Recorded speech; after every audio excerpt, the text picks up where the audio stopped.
What is up, guys? Greetings from Scotland. I'm pretty much a freaking resident here now, all right? I've been here for a week already. I went on vacation, and now I am in one of my favorite places in the entire world. I am in St. Andrews, Scotland, and I am so excited to be joined by my people, Adam Stanley and Emma Talley. Adam, what are you up to? How's it going, guys? It's good to see you. Well, as we're recording this, both Emma and I are fresh off of red-eye flights from our respective destinations over the last couple of days. So we're doing our best here. But yeah, I was back in Calgary, Alberta last week. For the listeners from the pod from a couple weeks ago, Calgary is where the CPKC Women's Open was, and they also have an annual PGA Tour Champions event. So I was there for the last 4 or 5 days. We were doing TV, we were writing, we were doing a bunch of different hosting kind of things. It was a busy week, and we are inching ever closer to the end of the summertime sprint for golf coverage. At least for me, certainly we've got a bunch more to go on the LPGA Tour side of things until we get to November. But yeah, this summertime sprint, I'm almost there, which is great. You're an influencer. Yeah, you are. I am in Charlotte. I'm doing a sponsor day for one of my sponsors here in Charlotte, Amwins. Awesome. But I'm going to pull Lydia Ko real quick. I was playing so good at my golf tournament last week, and then I started my womanly thing, and my putting was so bad. And let me tell you, being a woman is hard. Being a professional athlete and being a woman is hard. So anyways, that's what I'm doing. I'm still playing good golf, which is very exciting, and I'm feeling really good about my game, and I'm excited for a couple weeks off, and then I get to do ESPN Plus, which is going to be kind of like a new gig for me up in Boston. So I'm excited. Yeah. Y'all are going to have to coach me because you know I like to talk too much. Hey, that's the perfect time to talk a lot. You're a course commentator. You'll do great. Well, Thanks. Speaking of things like that, y'all know what time it is. It's time for our Slays of the Week. And I think this is very relevant this week because let's not forget that Lilia Vu won this tournament last year, and that is where we got the word slay from. Obviously, it is like a very popular word. It's a Gen Z word, but she loves slays. So who's going to go first? Emma, hit us. Okay, usually I talk about myself during the Slays of the Week, but this week I'm going to say Esther Hensley and Reese. She won silver, and they are so cute. If you go on their Instagram, they've just been wearing the silver medal everywhere they go. They take it around, let other people wear it. They have just been showing it off, and I love that for them. Oh, I love that. Adam, you go. On the pod, I have talked about my beloved wife a couple times, I think, but she gets another shout out for my slay for this week because she is pregnant again. I knew it. I knew it. And you knew it. And it's gonna be another girl in December. A girl dad. Girl dad times 2. Emma will be, or she will have a sister, I will say. So big news. It's all good. She's feeling good. She feels healthy. Baby's kicking around. So December, girl dad number 2. December. So slay of the week, the ultimate slay to my wife. So yeah, I can't even compare to that slay. Yeah, no, mic drop. You should have gone first, and we'd been like, yeah, okay, seriously. Yeah. Or last. Save the best for last. Thank you. Seriously, thank so you. excited for you. So yeah, now no, now we got two LPGA Tour rookies maybe in the next 15, 20 years. We'll see. 2040, LOL. Yeah, like the Korda sisters. Yeah. The Stanley sisters. Who knows? Yeah. I love it. Oh, that's so exciting. I guess you're up now. Yes. Thank you. Well, I'm going to try and follow that. So my sleigh, I've already kind of mentioned it. I've been in Scotland for a week. I absolutely love it here. And you know what I was thinking about? St. Andrews is the Disneyland, Disney World for adults that love golf because everyone is so happy here. and it's just the best of vibes. But I went on a big vacation with my parents. We traveled around Scotland, and it's my dad's birthday this week. So it was just it was a great week, and I'm so excited that we got to do that. But once again, I can't beat Adam's sleigh. It can't get much better than that. But like I said, we're at St. Andrews. Yes, I had so much fun. A lot of fun.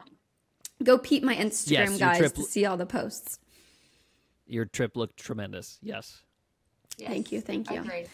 Well, speaking of sleighs, a big sleigh is being able to play this golf course, and not just play it, but play it in a tournament. And you know who did that in 2013, aka the last time we were at St. Andrews, is Jessica Korda. She had a baby recently, and we wanted to catch up with her, so Adam and Emma had the pleasure, so roll the interview. All right, this is the interview for this week's podcast.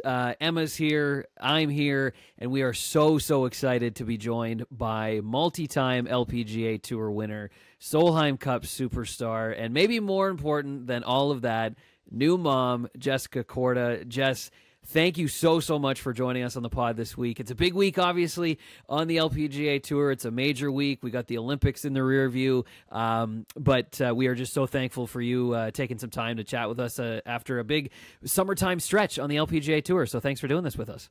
Yeah, no, thanks for having me. Excited to get on the pod.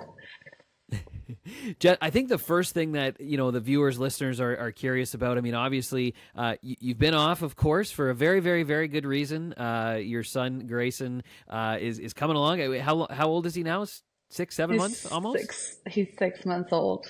6 months old now. So yeah. Being a mom, how has it been? I mean, obviously, you've compartmentalized golf life and real life now, but how has everything been going over the last half year or so? I think I continuously repeat that golf life feels a lot easier than mom life. It's hard. It's hard being, a new mom and going on very little sleep. And we have the happiest little boy, and he's amazing and so chunky and like literally the best. But he doesn't sleep a whole lot, so like I will have 2-hour, 3-hour stretches at night. Where, if he does give me like a 4 or 5 hour stretch, I'm like, whoa, what just happened? And then he naps for like 30, 40 minutes during the day. And I'm just like, I'm fine. Everything's fine. I used to think I was tired. I'm definitely tired. But it's just so different, it's so great. I feel like time's a thief, and it's flying by way too fast. But yeah, it's just getting more and more fun with him for sure. When he sleeps through the night, I might throw a party the next day. Party at Korda's! Yes. I do remember, so I have a 2-year-old, and I do remember the first time that it was like my wife and I looked at each other and was like, is she okay? I think, did she do it? She did. Oh my gosh. Yeah. She slept through the night. So yeah, it's a celebratory moment for sure. That's exactly right. Has it been hard? Maybe isn't the right word, because obviously, being a mom is being a parent is such a big reward, but obviously being an athlete, being a high level athlete and playing golf at such a high level and winning tournaments on the LPGA Tour, I mean, that's kind of all you've known from kind of a professional life perspective for, let's call it 15, 20 years. Was it harder maybe at the beginning to kind of let go of the golfing stuff to concentrate on being a mom, or can you not even categorize those two things? They're so different. It's a different kind of hard. Like, you're sore, you're getting up and, crack of dawn to go work out and get your rehabs in and practice. And it's like a different kind of stress, where I feel like I'm not stressed being a mom. I'm just a little bit more tired because all of my attention is going to him all the time. I almost feel like I forget what it's like to have conversations with like adults. So yeah, exactly. I'm like, here comes the airplane. So it's it was definitely a transition, but one that I was very ready for. And like I said, this is exactly where I'm supposed to be, and I couldn't be happier in this position, and I'm sure that my time will come again. but right now my number one priority is him. My number one title is mom. And I have had a lot of, different titles that I have won, but I think that this is the one that I hold the highest. I think it's the greatest thing I've ever achieved. I look at him, everyone's like, oh, he's so cute. I'm like, thanks, I made that. Yeah. Like, I grew that. Tremendous. Yes. That gave me chills, Jess. That was, I mean, it's so true. Like, you're in your mom era. If anybody on tour was supposed to be a mom, it's you. Like, you love this title. I know you do. Yeah, no, I was very ready for this title. Jess, but I'm going to ask you one more, and then we're going to send it over to Emma for a few. But as a fellow parent, obviously as well, has there been anything that any emotional kind of feelings that you're like, I didn't know I could feel this way about something until I became a parent? Have you had any of those moments over the last 6 months or so? Clothes. When I'm putting away his newborn clothes, 0 to 3, 3 to 6, I'm like, no, it's going by too fast. What do you mean you don't fit in this? And I'm like, you must fit. You must fit. So that makes me really sad. And then also just seeing our neighbors' kids going to school, I text the moms and I'm like, are you okay? Something that I would never text before. And they're like, I cried today. And I was like, yeah, I'm crying for you. And I'm like, my husband's like, he's 6 months old. He's not going to college yet. And I was like, but he's gonna come so soon. but he's gonna go to college soon. Yeah. Oh man, yes. Yeah. It's a special time. No, for sure. Emma, let's toss it over to you. What do you got, Emma? What's going on? Well, he stole a lot of my questions because we all want to know how you're doing as a mom. But as I know, you're killing it. I'm going to turn into the golf realm of things. What have you played any golf? What are you doing? Have you been hitting balls? I know at the beginning you took a medical because of your back, and now you've had a baby. So, are you playing golf? I have not touched a club, and I did a couple of clinics where I putted with a belly, which I thought was pretty cool. I was like, wow, this is very connected. Yes. I was like, this is actually, it feels like cheating almost. Yeah. And that was really about it. And I've been starting to get into the gym, doing my rehabs and stuff like that to see where the body is. And I would like to start hitting some balls soon. But I don't want to miss anything with Grayson because I have played golf my entire life, and I'm not necessarily rushing to go back because I know that my status is protected till he's 2. Right. And I really just want to be super present in this new role.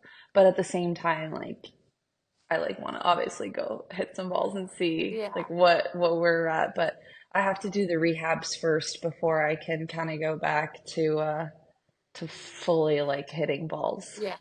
I know that you are the big sister to Nelly and Seb, and they are absolutely crushing it. Do you get the adrenaline rush following their success? And just from an outsider perspective, knowing you guys since you were 13, 14 years old, I feel like you really paved the way for the Korda clan. Express how that feels being kind of the mother of the 3. And I know we've talked about you kind of sharing the things that you did correctly and the things that you would have changed. And I feel you're the leader of the pack. How much adrenaline do you I'm the ringleader. I feel pretty calm when Nellie's playing. I know, I think it's because I play golf, and in that situation, we both feel the same about each other when we're watching each other play. We're not stressed out. We're just she's got it, she's not trying to mess up. I feel a very mature outlook. When my brother plays and I'm sitting watching TV, my husband's like, I need to leave. What are you doing? I can't be in this room with you right now. It's bad. I'm sitting up fist pumping, and I'm screaming at the TV. I get so hyped about it. It's so funny. But I think it's just because it's so unpredictable with tennis. But yeah, so it was really cool just to watch them do their thing. And they're so much younger than I am, so it's almost just now I can sit back and really enjoy everything that they get to do. Yeah, this might be a too personal question, but you know me, that's how I roll. Um, All right, is Emma, let's go.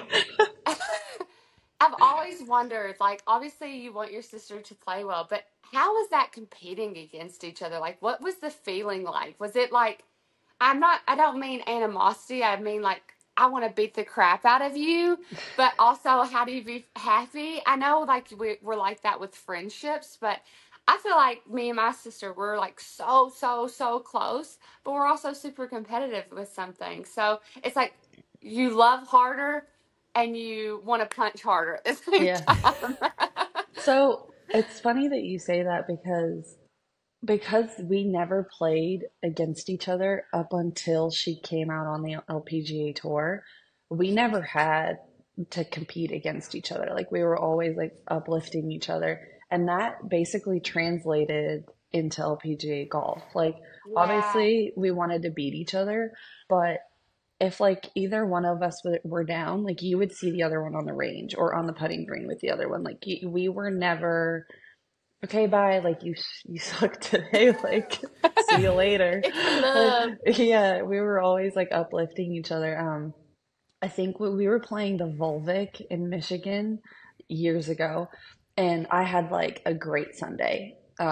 Shot like a couple under, got myself inside the top 10, and I was just chilling watching it. And Nelly was closer to the lead, like, had a better week going. And she had a putt for birdie on the last to knock me out of top 10. And she was like, I looked up at the leaderboard and saw that I needed a birdie to knock you out of top 10. And then she goes, when it went in, I was like, ha. I was like, ha, you're paying for the hotel this week. That's so good. Okay, before we move on, I got to shout out my people. Serve Pro is one of my sponsors, and they have come in a big way with this podcast. That's right. Because in golf, when bad shots happen, there's a mulligan ball. And when fire, water, or other damage happens, there is, Emma? Serve Pro! Thankfully, they know how to make it like it never even happened. I know I have plenty of mulligans I would like to take, and that's where our question comes in for you. If you had to take one mulligan, whether it be in golf or in life or in a dinner choice, what would yours be? Um, I know I've been really good about my injuries and coming back and like all this other stuff, but when I did have my rib issues in 2022 at the beginning of the season, and then not being able to rotate at all, and then falling down a set of wooden stairs right after Brutal. Chevron.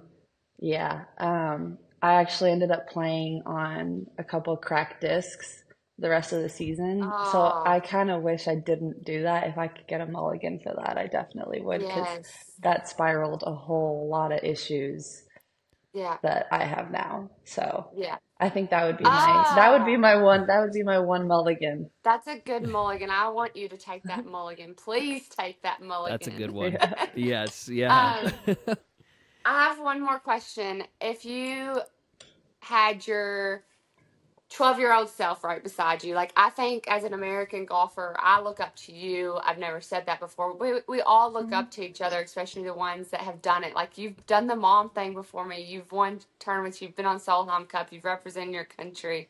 You've done so much for the game of golf. What would your 12-year-old self say to you right now? Like this year and a half off, have you been able to actually channel like, wow, I killed it in my career so far? Have you been able to kind of have some realizations, and have you been able to reflect it all? Um, yes and no. I think life comes at you so fast that you don't necessarily like sit to reflect.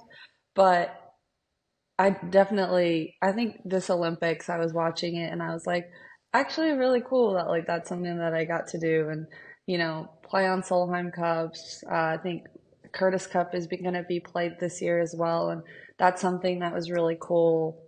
Played on World AMs, represented my country on all different stages and won tournaments across, the world. So it has Mm-hmm. been really, really cool, but haven't celebrated. I don't think I've celebrated any of them.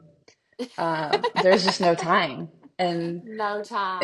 in true Jess fashion, most of my wins had come at the earlier in the year, so I really was like, yep, that's great. Okay, we got it. We got like 30 more events left. So we got 30 more. Yeah, right. Yeah, like great. We gotta go. But yeah, no, like obviously I've had a great career, long career. I played full time on tour for 13 years. Started when I was 17, still a senior in high school. So definitely gone through a lot of adversity. Um, I think my biggest pain came last year at the U.S. Women's Open because I think that would have been my 16th in a row. Wow. Yeah, started playing in those when I was 15. So Unreal. I look back at like this kind of stuff and I'm like, wow, that was actually really cool. So I think in terms of like my 12-year-old self, my 12-year-old self always expected very high things of me. I think that that's like the oldest child syndrome, maybe just like, okay, well, this is automatic. Like I have to do this. Like there's no option of failure. So like we just got to keep going. Um, but I think, 12-year-old self would probably tell myself to wear higher socks now and that I'm not as cool as I think I am. So, but great career. I love that. I don't even know what that means. But Awesome. Oh my gosh. Amazing. Jess, we got a couple more, and then we'll let you go. Again, can't thank you enough for the time, but I think a very specific one to this week in particular, AIG Women's Open, the home of golf, St. Andrews. I believe that you played there in 2013, the last time that this major was contested there. It's kind of a two-part question. One, what does it mean for golfers on the LPGA Tour to be able to tee it up at such an iconic venue like this? And B, maybe what are you looking at for this week? Who do you think's going to maybe have some success this week at St. Andrews? Okay, one, it's obviously the most iconic golf course in the entire world. Golfers, non-golfers, they know what St. Andrews is. I love the town. I love the golf course. I think when we were there in 2013, we had some of the worst weather possible. We like got called in, got called out. I played with Jia Shin, who actually had driver 3-wood pitching wedge into 17, and it was blowing off of the yes, it was blowing off of the hotel. So we were literally, if anybody's watching, I don't know when this pod hits, but like if anybody's watching, there's a set of like balconies over each other. We were starting at literally just right of those balconies and praying that it stays on the left side of the fairway.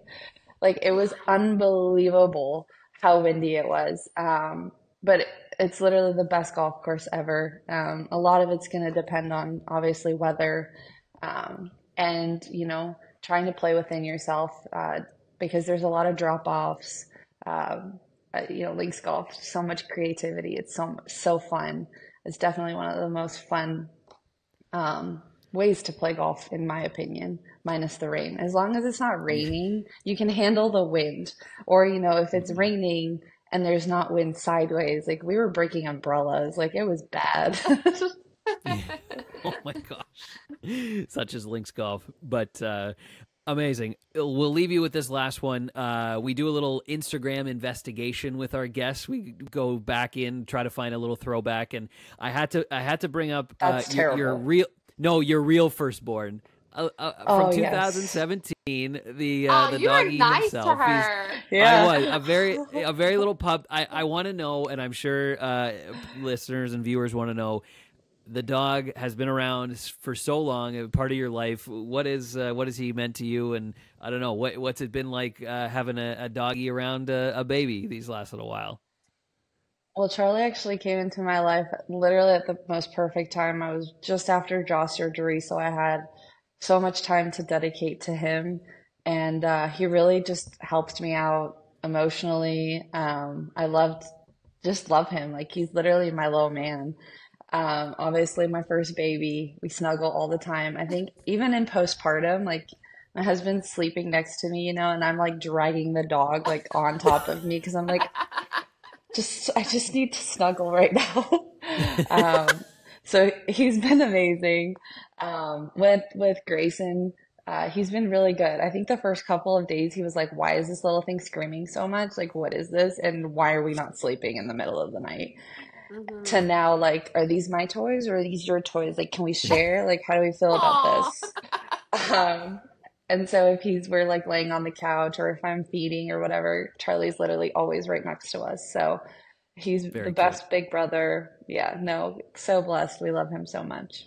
We could Oh have dug it a little gosh. deeper, but we went with the I'm dog. so glad you didn't, because like I've low-key been like going back and like deleting stuff because I'm like, wow, that's cringe. We all have to do that at some point in our Yeah. lives. It's okay. Yeah. There you go.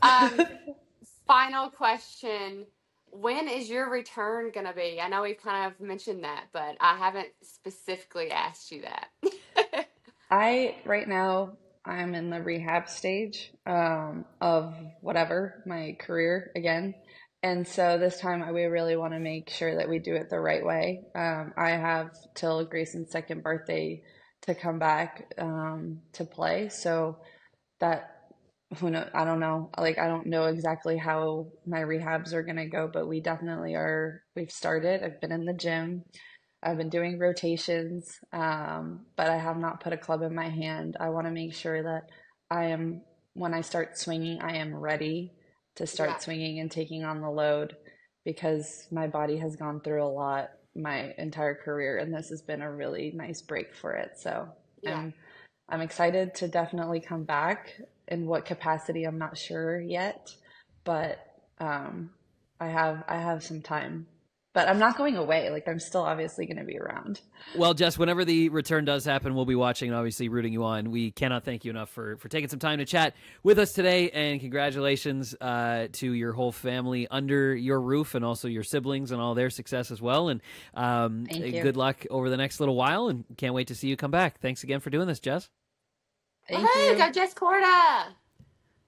So that was the interview with Jess Korda. Again, we thanked Jess profusely during the interview, but we are so happy and so excited that she was able to make a little time to come on the pod. She hasn't really talked all that much over the last little while, and to kind of get that update about when she's going to be coming back and life as a mom, it was a really fun conversation. So again, big thank you to Jess Korda, who was an Olympian at one point, and then obviously Nellie, her sister, of course, the gold medalist the other time, or the last time I should say, in Japan. But the Olympics, they just wrapped up. 3 incredible medalists led by the gold medalist herself. Hope, why don't you take it away? Quick recap, what happened in France? Yeah, that was a crazy week. I was not in Paris. I had a couple colleagues there, and then obviously some LPGA players were there, and I was just living through everyone's posts. It was just such an amazing week. It was a fairy tale, okay? You were just talking about this year's gold medalist. As most of you probably know by now, it was Lydia Ko. And not only did she win the gold medal, but that completed her trifecta. She has the gold, silver, and bronze. Like, can anyone say that? That's actually so insane. And then that also got her the final point to be inducted into the LPGA Hall of Fame at the ripe age of 27. Unbelievable. And Hope, actually, no other golfer has done the trifecta. She's the only one. It's crazy. And of course, it's going to be Lydia. I mean, she's just a legend. And not only is she a legend, but she's also just the nicest person ever. The gold, silver, and bronze, they're all just nice people. Like, I don't know how that happened, but I love that for them. And we'll get into the silver and bronze in a little bit. But Emma, you obviously know Lydia very well. She's a Kiwi. Your husband is a Kiwi. Can you just talk about her character? Like, I think people can tell her, what she's like, but coming from a friend of hers, I think that would be, that would tell a lot. Yeah, I think she's one of the tour favorites. She's such a genuine person, so sweet, so kind, always stops and talks to people. Never, I mean, even you've talked about how she is with the media, always quick to say yes. She's always willing and down for a good combo. She's just a good human being, and everyone on tour loves her. And I think she's the kind of person that makes you think that she loves everyone else on tour as well. Yeah. She's just one of those people, like, we love her, but she also makes you feel like that she loves you as well. And that's a really cool quality to have in a person. And all year we've just been talking about the Hall of Fame, the Hall of Fame. And then, of course, she does it in this magical way. And it was just so cool. I had tears when she won, and I've never had that before for anybody else, but I did for her. And it was so cool. And I'm so happy for her, because I know that one point was just probably just lagging, and she was just thinking about it all the time, and then she gets the gold. It was just so What a way cool. to So do I'm it. very happy for her. What a way to do it. And like you said, so young, so talented. And I love how they kind of captured her moments throughout the time of her winning her first tournament back in the day when she was like 16 years old until She was a now. And kid. it was really cool. Like even her face, you know, she had the chubby cheeks with the glasses, and now she's all like strong and petite, and she's just I love her. Her story's great. Her sister is great. Her sister travels with her. Yeah, It's just a she's the best. wonderful story. She's the best. 100%. Well, yeah, we are very happy for Lydia, if you can't tell. We love Lydia around here. Hopefully going to get her on the podcast at some point. Come on the pod, Lydia. This year. I know, please. Come on, girl. Get on here. But until then, we'll just talk about her. And we're also going to talk about Esther Henseleit and Xiyu Lin. So neither of them have ever won on the LPGA Tour. But in my opinion, this was a win. They won the silver and they won the bronze. Esther the silver, Xiyu the bronze. I mean, how incredible to be able to do that for their country. I mean, when you we were talking about zooming out, you know, at this whole thing. Adam, when you kind of look at it from an outside perspective, I mean, how cool is it to do that for your country?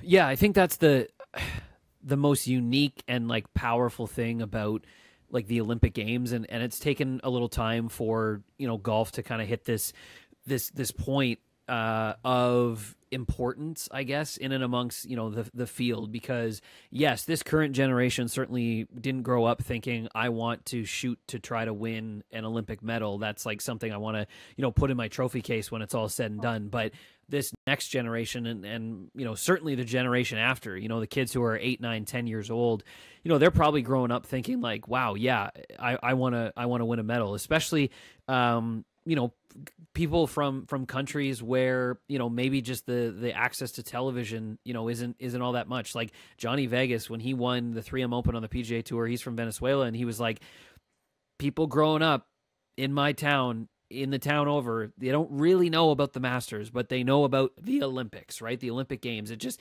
has that big, gigantic, global quality that is unignorable. So, and we saw, you know, both Lydia, a lot of emotion pouring out of her. Scotty Scheffler, obviously on the men's side, winning gold, a lot of emotion pouring out of him. And it's just like, I did the thing as an individual for my entire country. And I think that's just powerful. Ooh, that was a good line there, Adam. I like that. Well, okay. Enough about the Olympics. I don't want to move on from the Olympics. I actually had a hard time even accepting that they were over, but we must. We have a very big week at hand. They're over though. But and before we even get into that week, we need to recap last week, which was the ISPS Handa Women's Scottish Open. Like you guys know, I was on vacation, so Adam was the man and stood in for me, and he did LPGA Now, and I think he wrote a little bit too, so you know what happened top to bottom. So give us a little recap, because our girl won.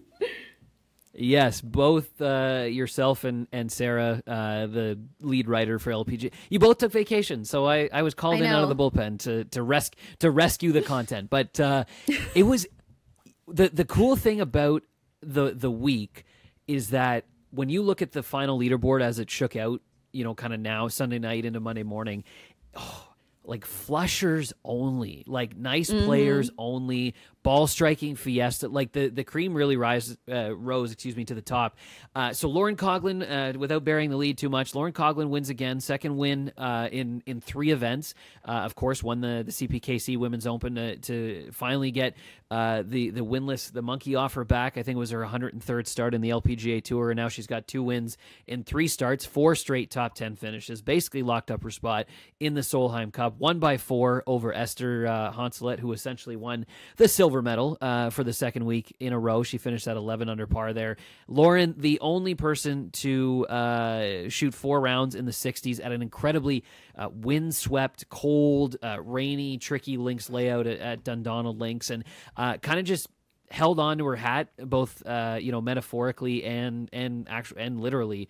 She was getting pushed, getting pressured. She had to come from behind, at a couple points during not only the final day, but through the early part of the weekend as well. And, the numbers back this up. The eye test backs it up. Like, Lauren's just a dog right now. And I would be very afraid to, like, play against her at the Solheim Cup. I think that she's got to start probably identifying when she can take breaks, because it's going to be a unique run because she is on such a high and she's playing so friggin' good right now. But, don't blow that entire gas tank. Like, there's still a lot to play for at the end of the year. Third multi-time winner on the season. And it was just a really impressive display of golf at a very difficult golf course. And to win by 4 shots, it was awesome. So good for Lauren, friend of the pod. Very, very cool finish for her and very cool week for the LPGA Tour to get that warm-up at Dundonald. Absolutely. Emma, I see your hand is raised. I've had my hand raised because, Adam, it just clicked with me. You are the key for Lauren.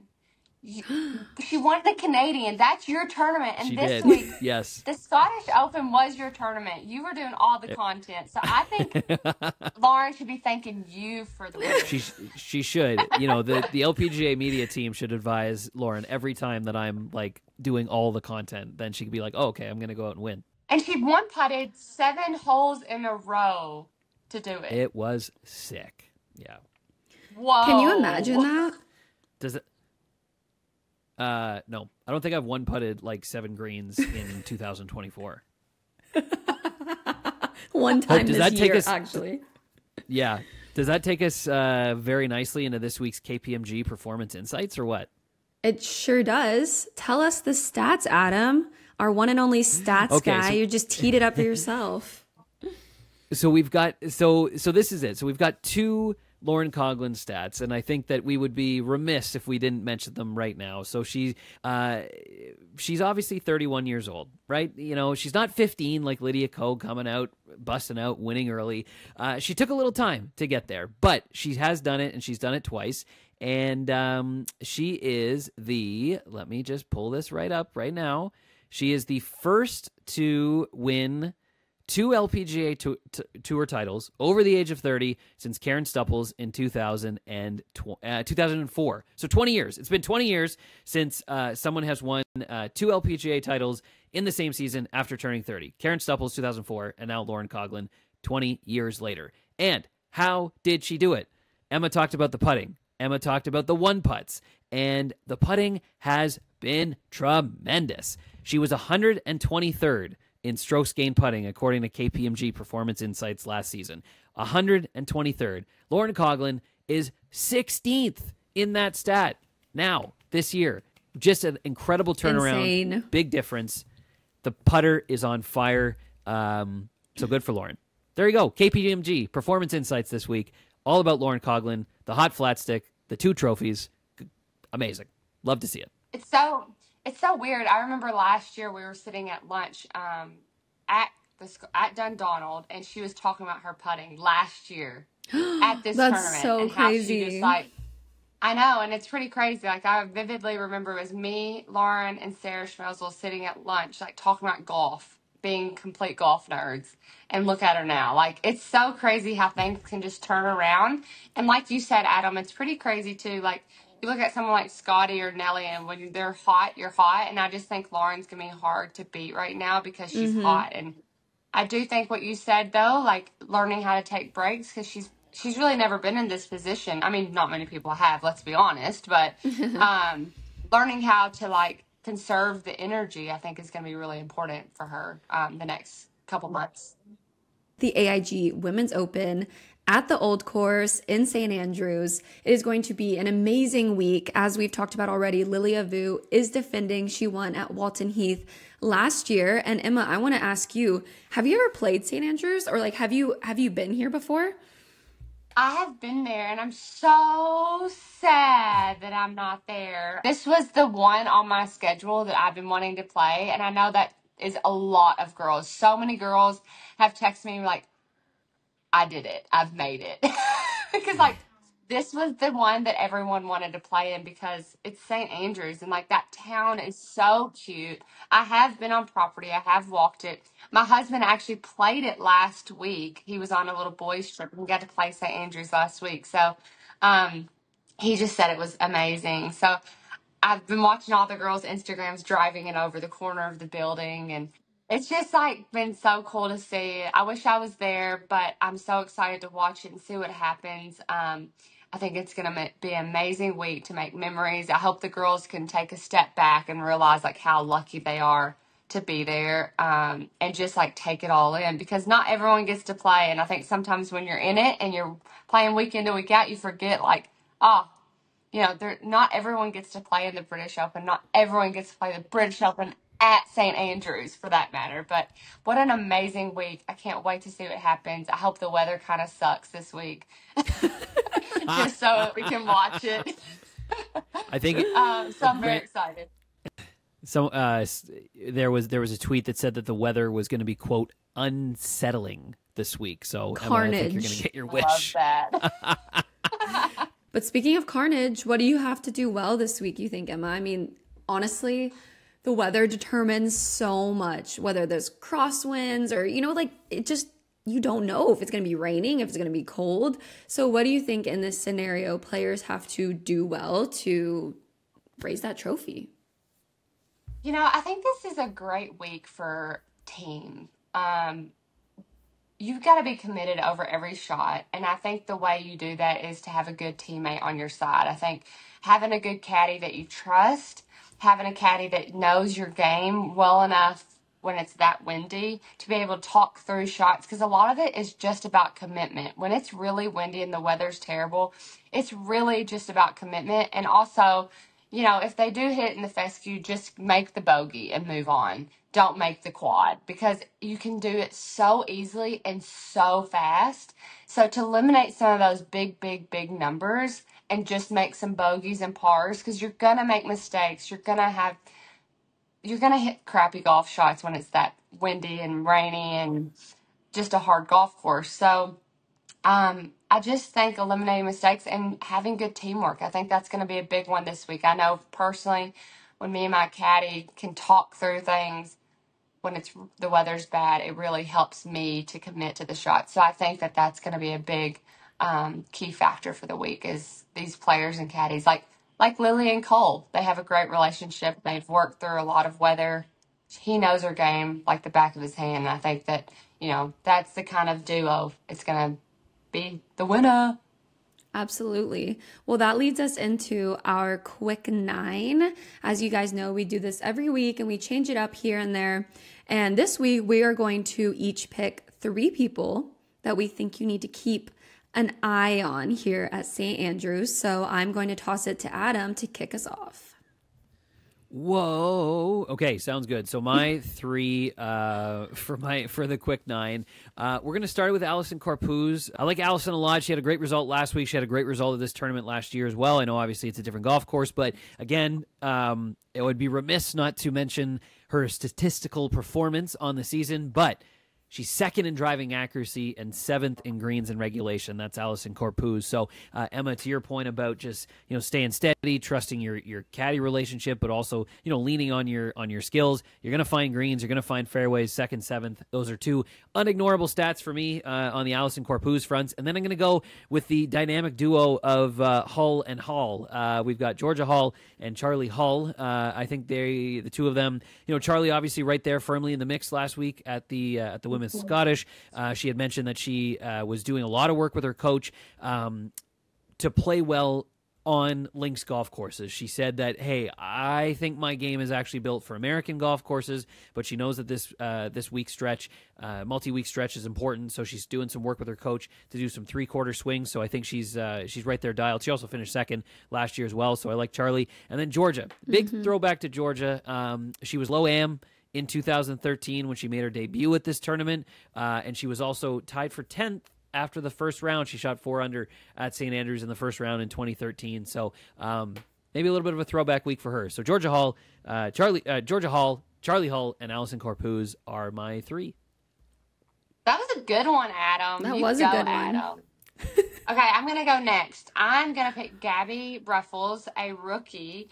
She actually, my husband caddies for her, and I thought it was very interesting. She hasn't really played links golf, not much at all. She's Aussie, so she never got to play like Junior Ryder Cup or anything like that. And then she really just hasn't played much over here. And she had a good week last week, very consistent. And I know she had a hot start this year. She had a couple thirds, and then her driver kind of went, eh.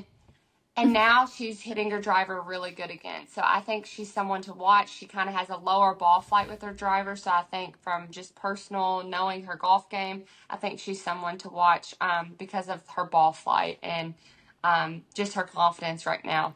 My next one is Esther Hensley. I mean, come on, how can you not? She just won the silver at the Olympics and then last week finished second. I think she's feeling herself, y'all. Like she is. She's still walking around with that medal, saying like, yeah. I'm the one to just be. put that thing down. I did. I just think that she's got some confidence. She's got a little swagger at the moment, and she's also having fun. Like the fact that she's just walking into restaurants with her silver medal is just such a savage move, and I love it so much that I just that's my slay, that's my pick. Like I'm all in on Esther right now. I think she's having so much fun, and at the end of the day, I think having fun is a key component to playing links golf, is having fun. So I think her and her fiance, who caddies for her, are going to have a fun week and a memorable week, and I hope that they play great. And last but not least, talking about savage, Lauren, obviously, our girl, dog. I think that she's obviously someone we have to put in our back pocket because at any given moment, she's winning in all kinds of different environments, all different kinds of courses. She won on a big Canadian high rough, big old tree line golf course. Sorry, that's the jet lag speaking. And then now, last week, she wins on a very linksy golf course that the wind and the rain was terrible. So, she also has a very experienced caddy on her bag, T-Mac, who caddied for Annika. So, I know he knows what he's doing and can help her through the whatever the week pertains. So, those are my three: Lauren, Esther, and Gabby. Love it. Okay, these are some good ones so far. All right, I will finish. So my three are, I'll start with Ayaka Foodaway. She just got her first major win at the Amundi Evian Championship, and Ayaka just plays good all the time. Like, she's just so consistent. We've talked about this before. Like, I don't think it matters what conditions you put her in. Like, she's just so steady. So I think she's someone to keep an eye on. She also finished tied for third last week at Dundonald, where she's actually won that tournament before. So she's won in Scotland. So who says she can't do it again? And actually tied with her was Megan Kang. I want to talk about Megan because I feel like she is one to have fun out there. Like you said, Emma, she's going to have fun. She's going to keep it light, even if the conditions are absolutely terrible. And you're so right. You have to just have a short memory and just move on to the next hole. So I think she's someone to keep an eye on. She's had 2 third-place finishes this year and 1 runner-up finish. And last but certainly not least, I got to talk about Nelly Korda, guys. Okay, I feel like we haven't picked her in a little bit, but don't count her out. All right, do not count her out. I know she missed a few cuts earlier in the year, but guess what? Missed cuts happen. She's also won 6 times this season. And so I would not be surprised if she comes out. You know, she made the cut at Evian. She did well at the Olympics. So I would not be surprised if she comes out this week and just shows everybody up. All right. So those are our quick 9. Yeah. Let's go. And there we go. There you have it. That's great good, stuff. Y'all. Good job. It's a big summertime stretch, is it not? Mm-hmm. It's a big old stretch. It is. And I think really, I mean, this is the week that a lot of people have been looking forward to. Like you said, it's at St. Andrews. It is the home of golf. It is the Disneyland for golf lovers. And everyone is so happy here. So honestly, no matter how it pans out, it's going to be a good week. So thank you guys for joining me on the podcast. And thank you everyone for watching or listening, however you are consuming this podcast. and you're going to want to watch this week, all right? I promise. So be sure to tune in on USA, NBC, Peacock, Sky Sports, wherever you are in the world, there's going to be a way to watch, and you are not going to want to miss it. Y'all come back now, you hear? Woohoo!